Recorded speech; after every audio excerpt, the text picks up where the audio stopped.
Hello everyone. Can you call your classmates to enter our class, no, for us to formally start na?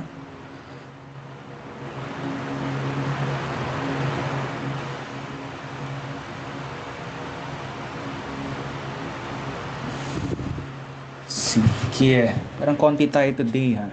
Saan yung iba? Sige, maghintay ako and turn on your cameras if ready na tayo sa klase, no? We will be discussing validity and reliability. So I want your attention and your presence.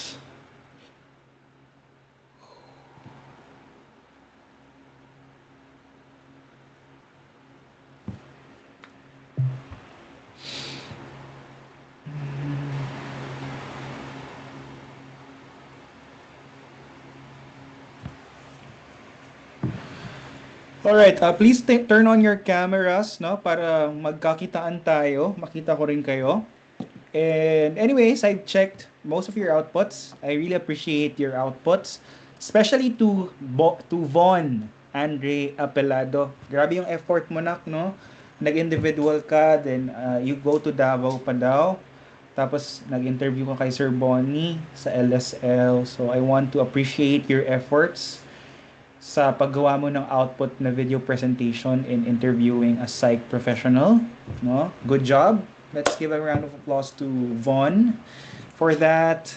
Very proud ako sa iyo dyan for that, no? So talagang ang ginawa niya talaga is face to face talaga siya na interview and nag-solo talaga siya. So sana ganon din kayo sa mga feature natin ng mga assessments. But anyways, good job kayo doon sa mga ginawa natin. Nakita ko naman yung effort on how you edit the video, and at the same time, yung questions, no? And meron kayong natutunan din after the session.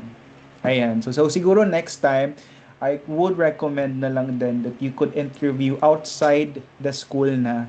So yung mga professionals na hindi affiliated sa ating school para mas makita niyo talaga yung mundo ng psychology, hindi lang yung dito sa Mapua Malayan Colleges, no? So maganda rin na makapag-explore kayo sa other schools or sa other fields, sa clinical practice, no? Those that are really doing the clinical practice full time. So maganda sana na ganun. Sige lang. But anyways, let's just go to our lessons. Now it's the start of Module 2. So we're going to tackle psychometric properties and test development. And part of the summative assessment is you're going to create your own test on which you're going to validate.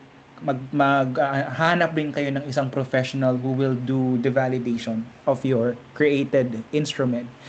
Now, let's discuss about reliability, and your attendance now is being checked. So we have here Von, Azumi, Alexandria, Theo, Joshua, Elena, Ethan, and Andrea. We have Andrea and the people here. Wait lang, nawala yung aking. Okay, it's already recorded. Sige. If ever I have questions, I'll be asking you questions, ha. So, asan yung aking presentation? Wala.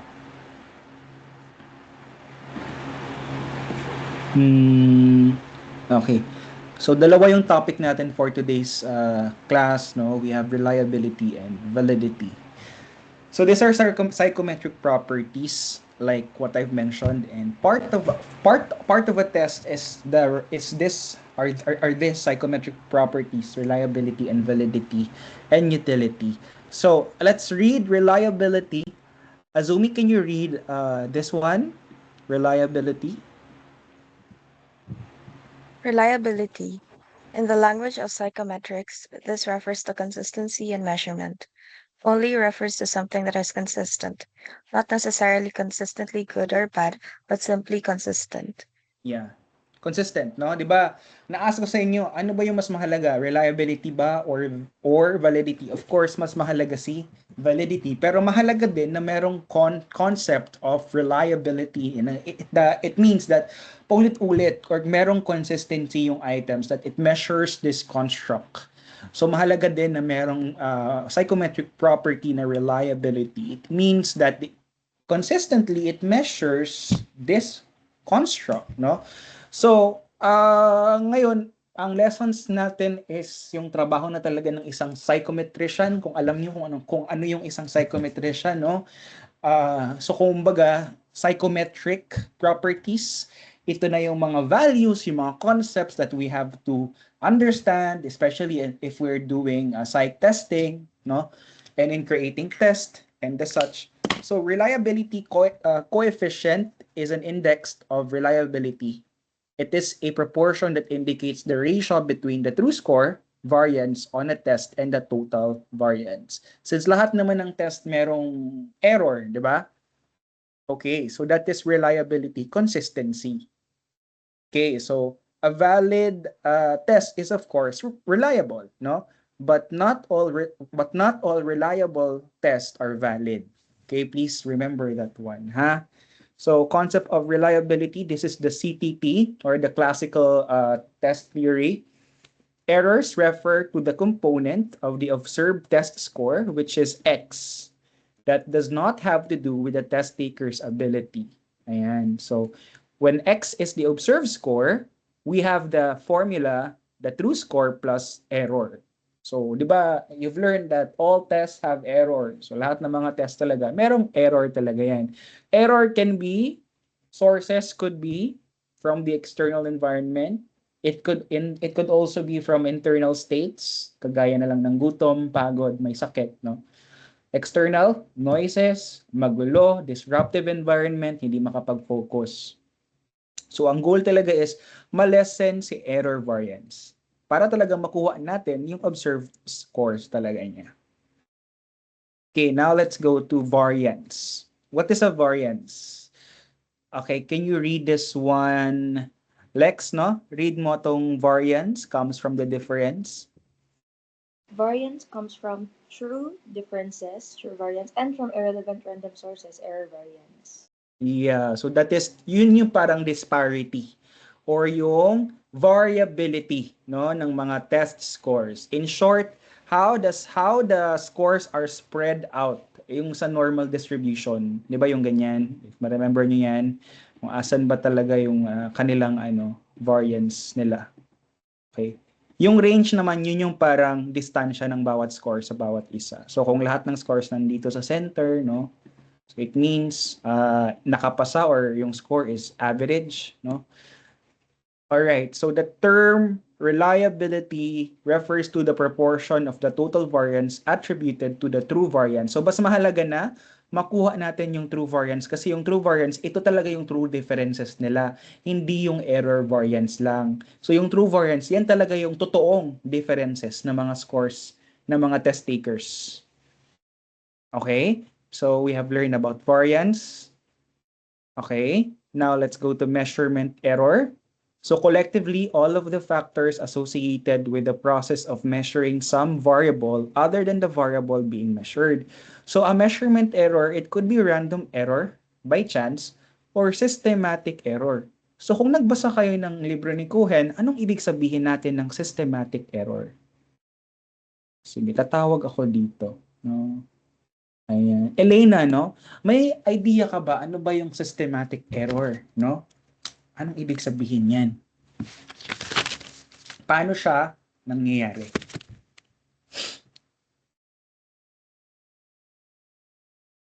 I think, sir, a systematic error is something na it's an error that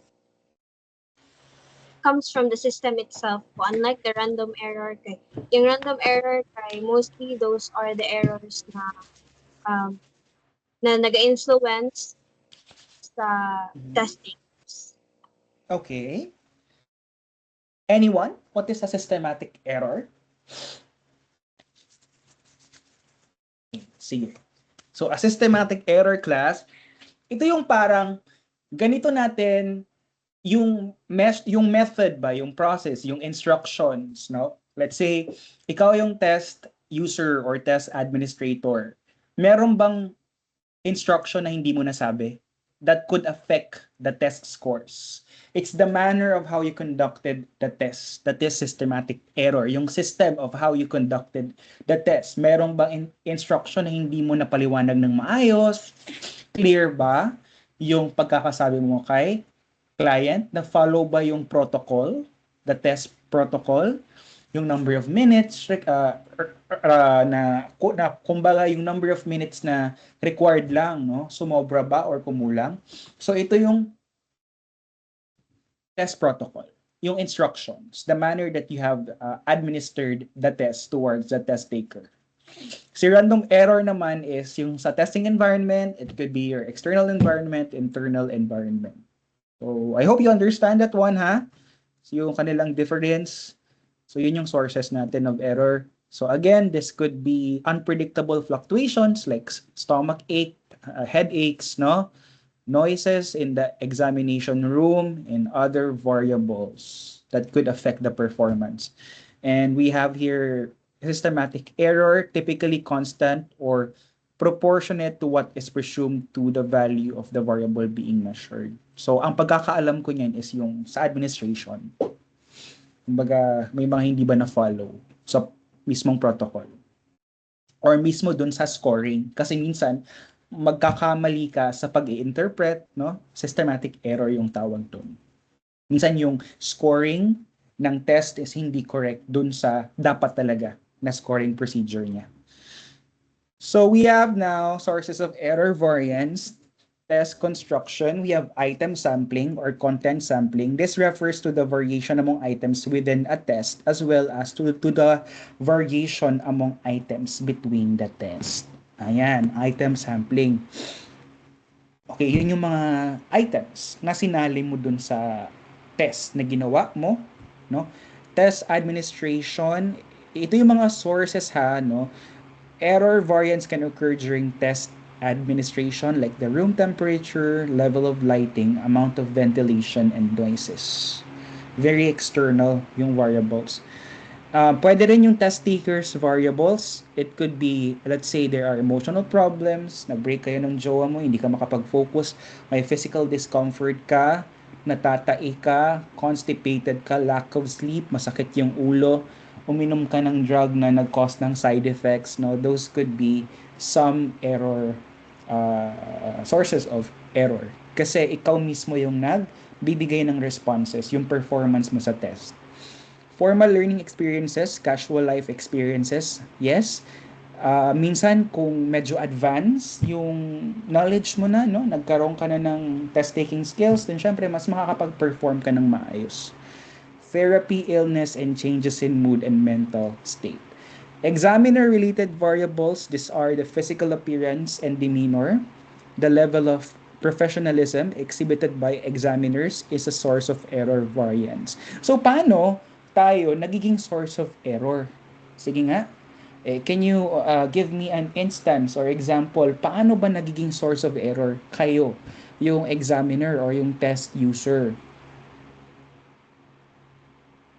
Sige daw, bigyan nyo daw ako ng example. Paano tayo nagiging source of error dun sa test taker? Yes, Ethan. It can just come right down to overlooking some key details about the assessment of the person that you are assessing. You know, perhaps some misinterpretations of behavior or some misinterpretations of some crunching down some numbers. So yeah, it's just overlooking details. Yeah. Yes, no. It could also be like, let's say ikaw yung test user, yung test user, ikaw yung nagbibigay ng tapos hindi ka ganun ka professional magsalita. Parang para sa'yo hindi ganun, parang joke time lang sa'yo yung test taking. So the test taker will not take it seriously or hindi nila gagalingan masyado kasi hindi mo ini-explain yung test na ito ng maayos. Kumbaga kayo kasi yung nagbibigay, you are setting the tone ba of the test taking environment and the actual test taking and all.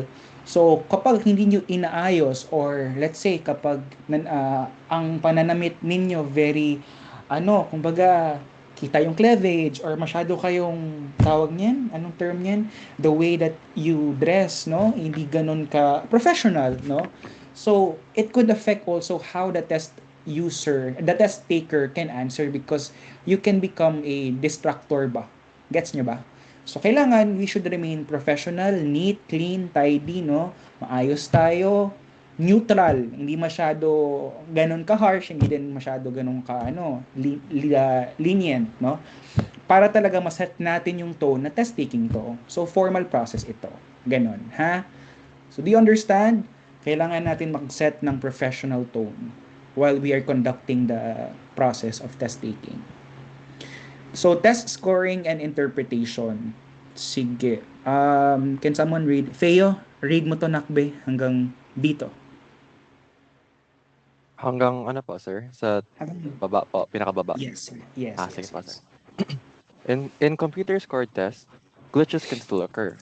In subjectively scored tests, this is highly dependent on the examiner's expertise and training.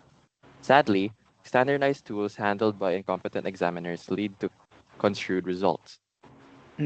Yeah. So, yeah, kailangan natin ng training or ng performance.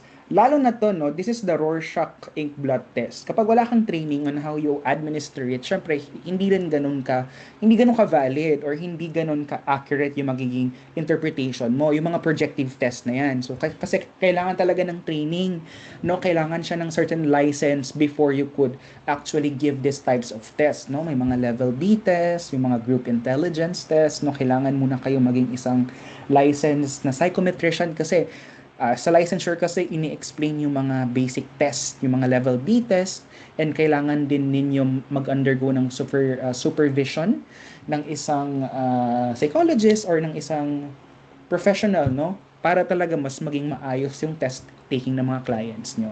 Because we're serving the client here, no? We want to give the most objective, result and interpretation. So, very important din itong subjective score test. Mahirap to ha, labi na ning mga ingani, kaning mga projective test, kasi wala talaga siyang objective way of scoring. Thus, meron siyang manual pero hindi siya ganun ka unified sa lahat. Kumbaga may mga iba't ibang ways of how we could interpret, no? Mga figure drawing, mga ganun.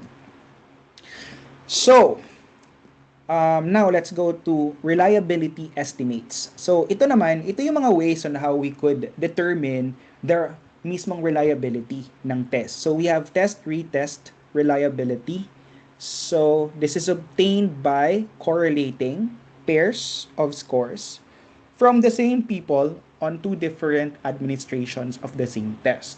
So kapag minsan gumagawa kayo ng test, pwede pwede ninyong ipa-test, retest, reliability siya. Kumbaga, gagawa kayo ng isang test. No? Usually kasi sa test, retest, reliability, ang mga valid na mga variables or ang mga variables that is supposedly pwede dyan is yung mga relatively stable, enduring. Example could be like mga personality traits, mga cardinal traits, yung hindi ganon na nagbabago sa'yo over time. So this should be traits, not states. So you correlate the score of this person, let's say si Joshua, nag-undergo siya ng test, retest, no? Or marami kayo, no? Yung score ba ni Joshua parehas ba after 6 months or after an amount of time, then he's going to take the same test. Will it yield the same result? So very basic lang. To know if consistent ba siya. So, yun yung test, retest, reliability. For me, ito yung pinakamababa, no, na form of reliability. Ang tawag dito rin is the coefficient of stability because this is used when the interval between testing is greater than 6 months. So, kapag 6 months, no, ang span of time, then nag-yield siya ng almost similar result, then more likely, reliable si test nyo. Okay, as the time passes, people change. The longer the time that passes, the greater that the likelihood of the reliability coefficient will be lower. So, how does test retest differ from pre-test post-test? Okay. Kasi, anong difference nilang dalawa? Si pre-test, post-test versus test, retest, reliability. Sige daw. Paano sila nagkakaiba? Merong factor na wala kay test, retest na meron si pre-test, post-test. Yes, Alexandria.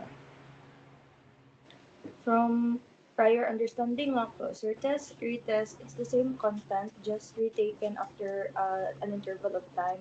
Pretest and post-test, it contains different contents po in the test, and the pre-test is taken parang before, tapos ang post-test is after. May interval din siya, but it doesn't contain the same, the same questions po.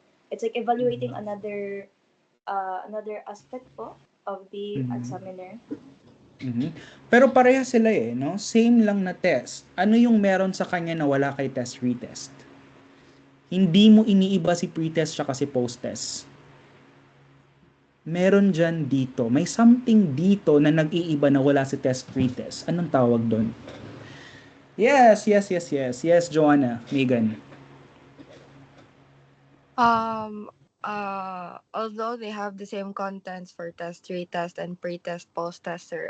Pre-test, post-test po, sir, from what I remember po is you're trying to see if there are may effects po ba, like let's say pre-test is the same test, tapos si examiner walang prior knowledge about it, let's say lesson po siya, then after the pre-test has been done, i-administer mo yung lesson, then post-test is whether you can see a change if may natutunan ba sila or wala po.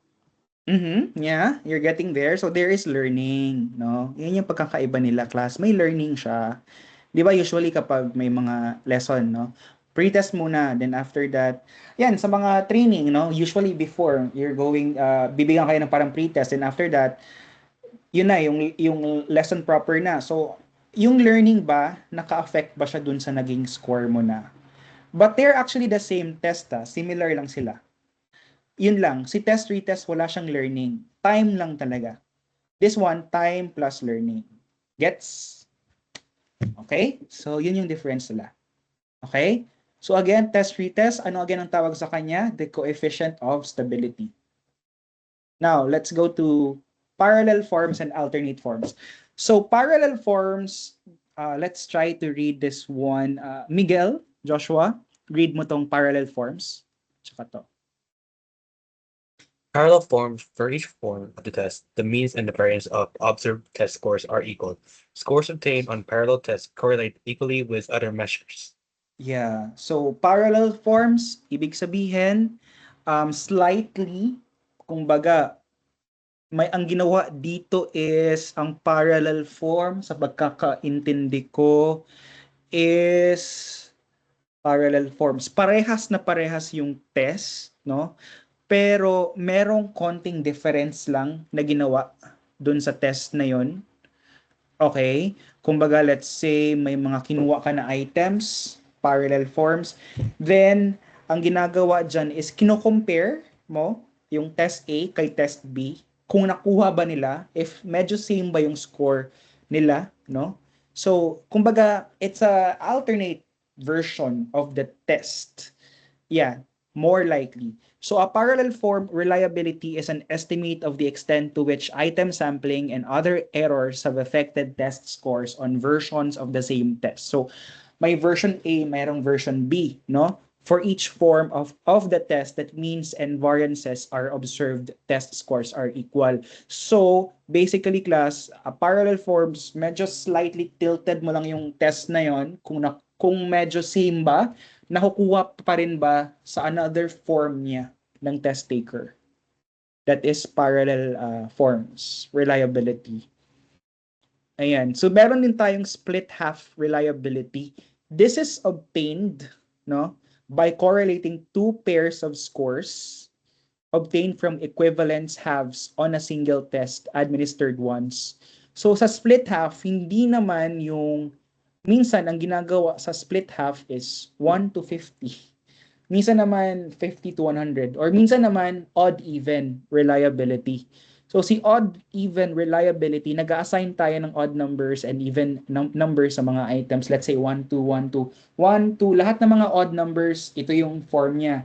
Lahat ng mga even, 2, 4, 6, 8, no? Ito yung kanyang form. So, that is split half, reliability. So, ito namang Spearman-Brown formula, ito yung ginamit na statistical tool to determine the estimate of internal consistency, reliability from a correlation of the two halves of a test. Always remember kapag split half, Spearman-Brown formula ang ginagamit dyan. Okay? So, yun yung ginamit. No? Spearman-Brown formula ba sa split half reliability. Okay? Do you understand? Si parallel alternate forms, slightly tilted yung mga questions. There is rewording, rephrasing konti. Pero dito naman is, hinati mo talaga yung items into two separate na test. Do you understand? Do you have questions? No? Ito naman, alternate forms, yung kanina, no? Parallel, actually, slash alternate forms yun. Ito naman, typically designed to be equivalent with respect to variables such as content and level of difficulties. So, ito naman, ang ginagawa sa alternate forms of reliability. Ang kapatid nito is the parallel forms, ha? Estimate of the extent to which these different forms of the same test have been affected by item sampling error or the other error. So basically, quite similar siya kay parallel forms, but si alternate forms is yun lang din, no? Iniiba mo yung forma nung mismong test. But equivalent siya dun sa content and level of difficulty. Ayan. So, check ko lang to. Nandito yun eh. Para magbigay ng justice sa dalawa. Ito yung ginamit ko kasi kanina. Ito, parallel forms. Ito naman, estimate of the extent to which item sampling and other errors have affected by the test. Kumbaga, each form of the test and the means and the variances are equal. Same items lang, different yung kanyang positioning or numbers. So, parang nag-a-assign ka ng numbers and ganyan. So, different forms lang siya and numbering. So, parallel forms siya. Parang identical yung mga items but iniiba mo lang yung positioning niya, yung numbers niya, randomly. While si alternate form naman, different version talaga siya ng test. Slightly tilted yung language, no? But same yung content and yung kanyang difficulty level. So, yun yung difference. So, magkapatid lang talaga sila. Okay? So, I hope you understand that one. Now, let's try to move on. Okay, inter-item consistency. This refers to the degree to which the correlation among all of the items on the scale. So let's try to read this. Elena, basahin natin yung homogeneity versus heterogeneity. Homogeneity is the degree to which a test measures a single factor or unifactorial. And then heterogeneity, the degree to which a test measures different factors or non-homogeneous. Okay, homogeneity, it means single factor yung minimeasure niya, homogeneous, no? Yung mga items na yon, it measures the same domain or construct. Again, class, domain and construct are similar to, kumbaga pareha sila or synonymously used siya. Si heterogeneity naman, degree to which a test measures different factors or non-homogeneous. So, ibig sabihin, may mga certain tests kasi na isang scale lang siya. 'Di ba? Let's say agreeableness scale. So isa lang yung domain niya. While si heterogeneity naman, let's say yung DAS, no? Depression, anxiety, stress. So tatlo yung kanyang mini-measure na domain or construct. So magkakaiba-iba. So minsan ganun yung mga test natin. So again, it refers to the degree of how it relates among all the items on a scale. Medyo gets naman siguro ng part na diyan, no? Now, let's go to KR20 and KR21. Dalawa actually yan. But always remember, to measure internal consistency, mahalaga na meron tayong KR20. Ito yung formula niya. So, sir, saan ba ginagamit si KR20? So, Si QR20, this is a tool for determining the inter-item consistency of dichotomous items. What do you mean by dichotomous items? Sige daw, if may nagbasa sa inyo ng libro. Ano yung dichotomous items versus polytomous ba yun? Versus polygamous items ba? Ano yung dichotomous items? If may ano lang kayo, idea kayo. Dichotomous items, ito yung choice lang is either true or false, right or wrong. 'Di ba? No, yes or no. 'Di ba may mga test na ganon. So, yun yung ginagamit. KR20 ang ginagamit for that. KR21 naman is for those na may polygamous ba yun na items or more than 2 yung choices niya. Yung choices. Okay, do you understand? No? Again, KR20 internal consistency used for dichotomous items. KR21 naman is used for polygamous ba yung term? Basta marami, basta poly siya, no? So, other methods of estimating internal consistency, always remember, internal consistency is reliability, stability ha, kasi marami kasing mga words or concepts, no? Umbrella term siya usually, class, no? Coefficient alpha, this is appropriate for use on tests containing non-dichotomous items for tests without one correct answer. So, example will be the Likert scale. This one. Ito kasi yung gagawin ninyo. Kaya sikat na sikat si coefficient alpha, no? Kasi yan yung mini-measure natin without one correct answer. So, kumbaga, Likert scaling. Ganyan. So, sa summative assessment ninyo na task, ipapagawa ko kayo ng isang test, no? Which I will discuss next week pa. Focus muna tayo sa mga concepts. Sa terms, ha? Okay, so that is coefficient alpha. Ayan, average proportional distance. Punta tayo dito sa inter-rater or inter-scorer reliability. So, basahin natin, Ethan, these 2 bullet points.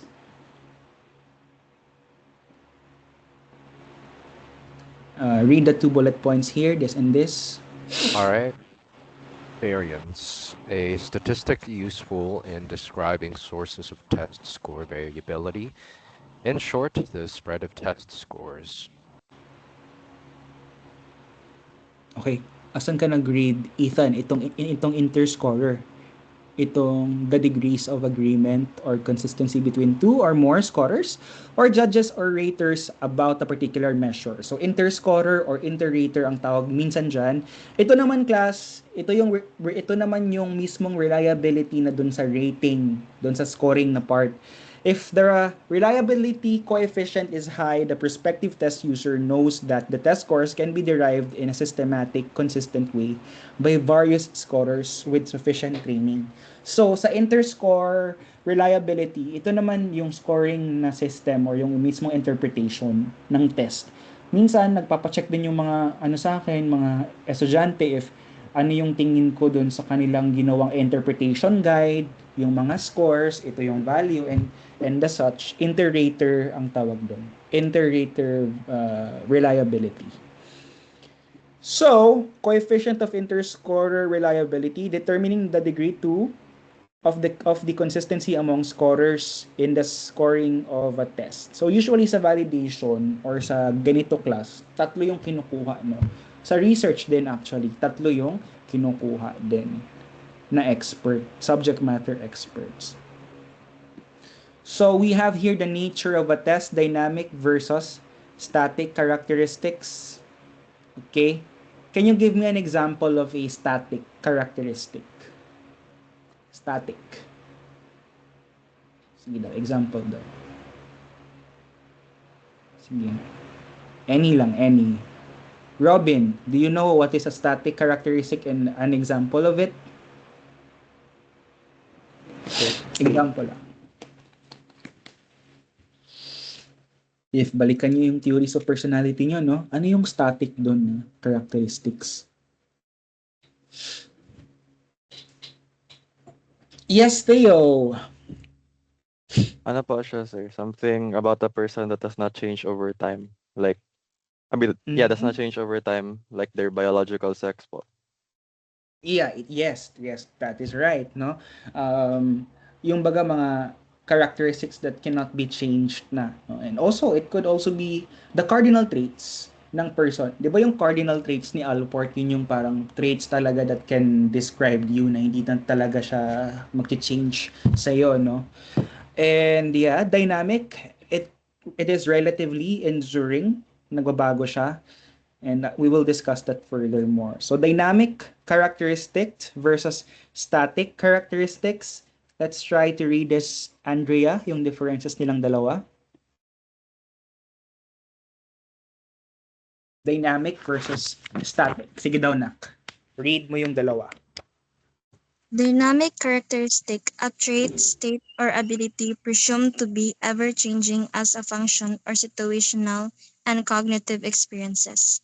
Static characteristic, ability presumed to be relatively unchanging, e.g. IQ. Yeah. So again, the word here is ever-changing, si dynamic, due to situational or cognitive experience like learning, no? Si static naman is this is ability to be relatively unchanging. Let's say your IQ, hindi naman din nagbabago yung IQ mo once you get to 25 years old. Kumbaga yan na talaga yung IQ mo. If yung facet mo na ganun, no? Yan, kasi yung IQ daw kasi ng person, ng tao, it stops to grow in 25 years old. Hindi na daw siya nag-change according to studies. So we have speed test versus power test. So ang difference nilang dalawa is, let's try to read this one. Robin, paki-read nakbe, power test versus speed test. Power test. A time limit is long enough to allow test takers to attempt all items. A speed test. A test with an established time limit, typically within minutes. Okay. Si power test, merong time limit, no? Kumbaga, this could be tests that have mathematical problems that does require time for you to finish it and for you to solve the problem. And usually, mahaba yung time limit, no? Okay, while si speed test naman, these are easy items na pabilisan within minutes lang kung ilan yung correct answers mo within a number of minutes or time period, gano'ng kadaming items yung nagot mo correctly, yung difference ng dalawa. Okay, restriction versus inflation range. To simplify, the test does not accurately measures the full spectrum of abilities due to limited sampling. So that is restriction of range. Kulang yung sample, yung test na yung mga test users, test takers.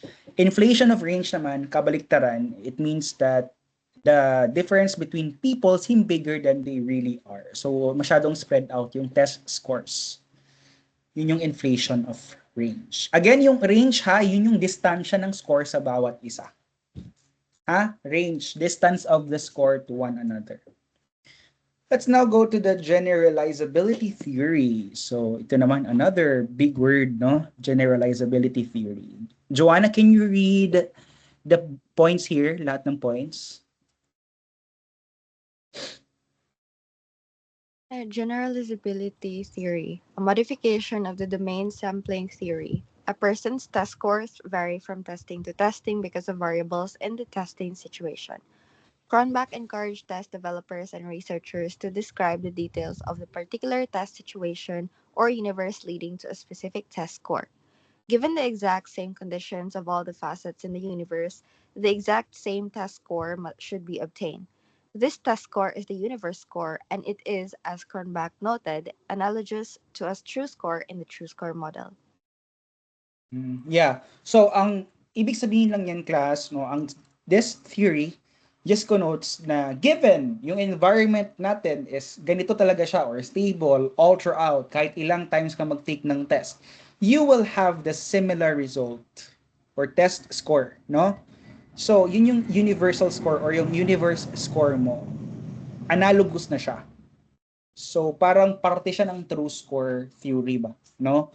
So, nagbo-vary lang siya because of the variables in the testing situation, external variables, But given the similar testing environment and factors, the Cronbach, no, this you will have the similar results. Generalizability theory ang tawag doon. Okay, so you will get the exact same test scores. Let's go to item response theory. So this is another family of theory which models the probability that a person with the X amount of a particular personality trait will exhibit Y amount of the trait on a personality test designed to measure it. Okay, this includes frameworks and difficulty level and discrimination levels. So what does it mean by item response theory? Anong ibig sabihin ng IRT? Sikat na sikat si IRT, no? Can you give me some example of this one? IRT yan, no? Meron din yung domain sampling theory. Yung X, kapag yung personality trait mo to is mataas dito, then yung Y, amount of trait of that person designed to measure it, nag-exhibit ka daw ng ganun. Give me an example daw. Kung mataas si ganyan, then more likely, sige daw, if you could contextualize it sa real test.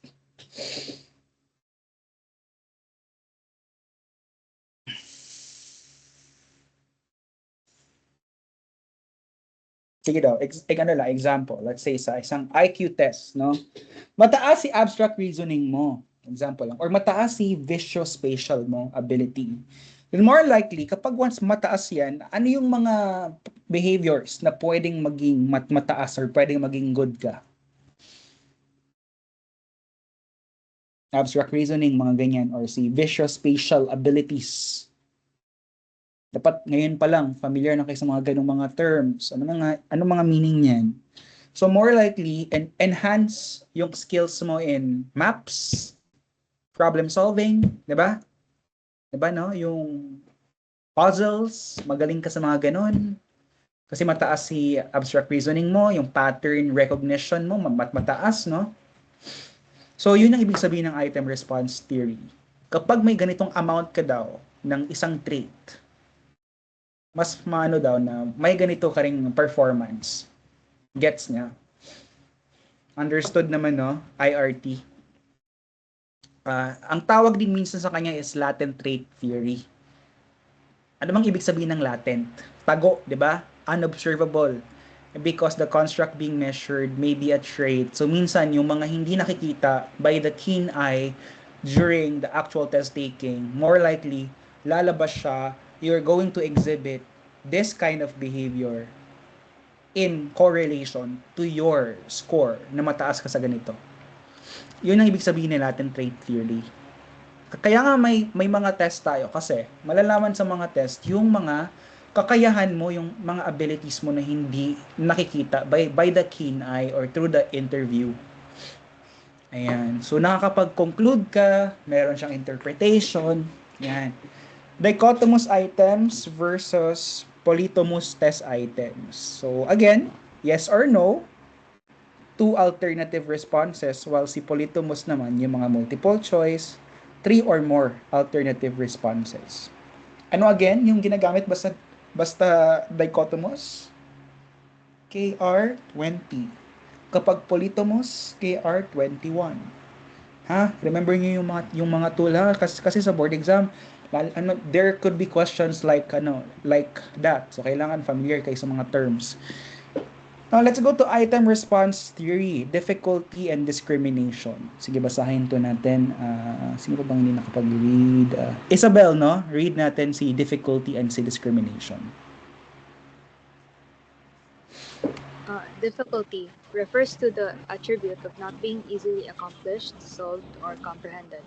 Discrimination signifies the degree to which an item differentiates among people with higher or lower levels of the trait, ability, or any measured construct. Ito part na siya ng IRT, no? Yung difficulty is more likely, nakukuha mo ba yung test item correctly? Nasusolve mo ba siya? Do you comprehended it? Mahirap ba? Hindi madali? Ano ba? So, basically, yun yung item difficulty. Yung item discrimination naman, in comparison with other people who took the same test, asan ka doon? Are you below average ba? Or of the normative population? Are you on the average side? Nasa above average ka ba ng normative sample? Asan ka doon? So yun yung performance mo from the rest of your classmates sa C206. So that is item discrimination.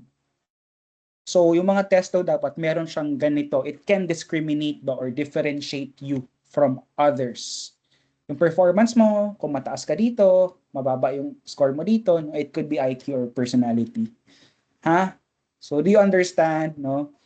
I hope you've understand, no? Kasi yung mga IQ test natin, there's a lot of facets naman sa IQ test, di ba? Marami siyang mga verbal, non-verbal, and marami pa siyang below that, no?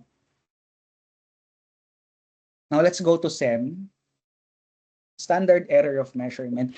Kasi pag nagbabasa kayo ng libro, yung mga chapters na to, mas makukuha ninyo ano yung ba yung mga pinagsasabi ko talaga. Kasi in-explain kasi talaga siya sa book, no? So, let's try to read about the SEM. We have now a Christian, no? Basahin mo na up until this part, no? Reading lang tayo exercises. Standard error of measurement. Abbreviated as SEM, provides a measure of the precision of an observed test score. It provides an estimate of the amount of error inherent in an observed score or measurement. Also known as the standard error of a score, is an index of the extent to which one individual score vary over tests presumed to be parallel. Okay, so yan ang SEM, no? It's a standard error of measurement. So there's also a science in understanding measurement error, and that is the SEM. It indicates how much a person's test score might vary due to measurement errors. So if a test is highly reliable, then the SEM is low, di ba? Mababa ang SEM, meaning scores are more consistent towards each other. But if the test is less reliable, the SEM is higher, meaning there is more variation in scores due to error. You understand it, no? So the higher the SEM, the less reliable. The lower the SEM, the more reliable. Gets, no? We have the standard error of differences. Ito naman, class, it is a statistical measure that can aid a test user in determining how large a test difference should be before it is considered as significant. Okay? So, syempre, may mga scores tayo minsan sa test, no? Na malalaman din natin if talaga bang nagsasabi ng honest or the client is really reporting. Kasi may mga ano yan eh, may mga lie scales, mga ganyan. So, meron na ring technology behind that na rin, or meron na ring tool pala, hindi pala technology. May tool na rin yung mga test like MMPI, no? Meron dong mga faking scales, lie scales. So kung medyo mataas ito, no, ibig sabihin by random chance or hindi nagsasabi ng totoo si test taker. So, yun yung error, no? Usually, merong tool na kapag umabot na sa ganong klaseng value, hindi na natin mako-consider as reliable yung test na yun. So, hindi na natin siya gagamitin. Yung naging result ni client. Okay? So, it is done by differentiating two scores from different tests obtained by one person or the other. So, may comparison. Okay, class, I know there's a lot of terminologies and mas marami pa siya sa book, no? Do you have questions? But I see these are more of the basics lang talaga. Do you have questions about reliability?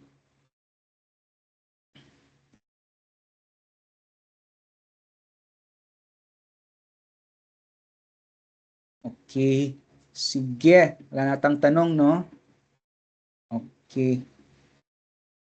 Sige.